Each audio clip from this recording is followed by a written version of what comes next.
The Solstice of Heroes is officially live. What's going on, Guardians? My name is the Black Link, and today we had the release of Destiny 2 Update 2.5.2.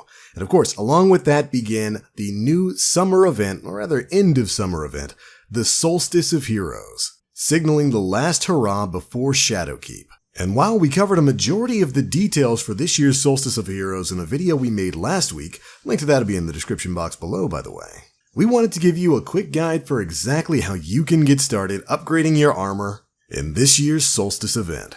So let's go ahead and dive on in. Once you've downloaded the update and logged in, you'll be met with this screen, alerting you that the Solstice has arrived. And of course, along with this, you're going to get two new quest steps. One is to go speak with Ava Levante in the tower, and the other is, of course, for Eververse. Go ahead and load into the tower, speak to Ava Levante, and she will unlock a brand new world space and 3-man activity, the European Aerial Zone, for you.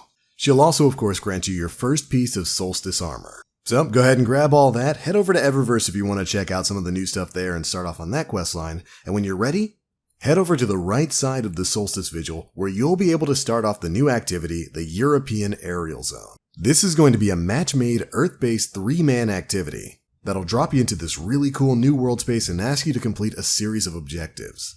These objectives are fairly simple. First things first, it's going to ask you to start taking out some mini-bosses that spawn across the battlefield. You'll have a few minutes to get this done. And when that time runs out, you'll all head back into the middle area where you'll take down the final boss. And this final boss will have different mechanics based on what enemy you're facing. If it's the giant ogre, he's going to have like a little shadow next to him, basically a mini version of him that you'll need to take down in order to drop his shield.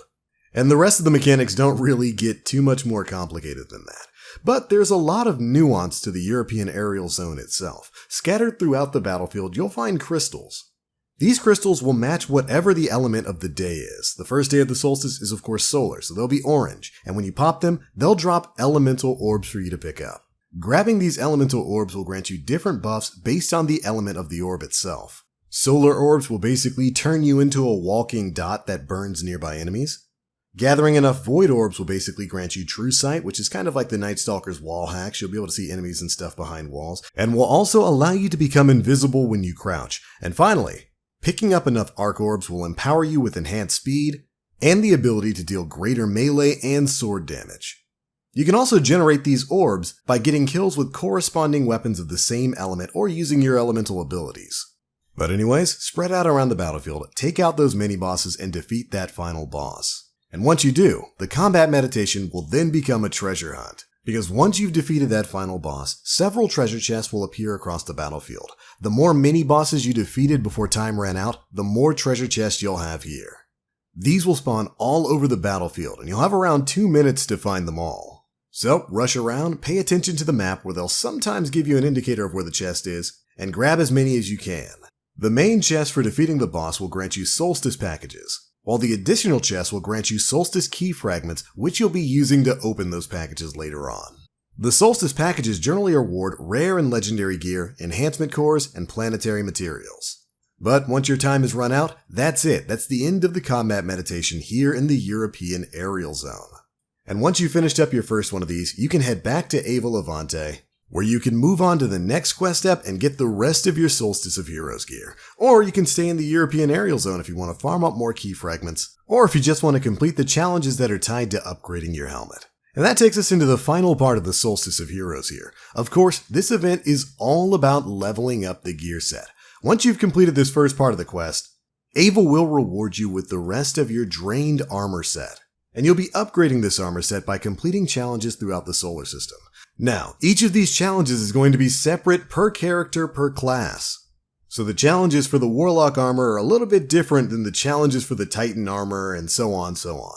But for the most part, the first step is of course going to be your helmet, and most of those objectives can generally be completed within the European Aerial Zone. It'll just require one completion of that game mode, a bunch of precision kills, and defeating specific enemy types like Fallen, Cabal, or Hive. Thankfully, if you don't want to spend too much time in the EAZ, you can actually just load up into any other location once you've gotten your initial completion and get those quest steps done there. So if you want to head into a lost sector and just go pop heads, you're perfectly free to do that. Your armor set will upgrade once you've completed the challenge across all 5 pieces of gear.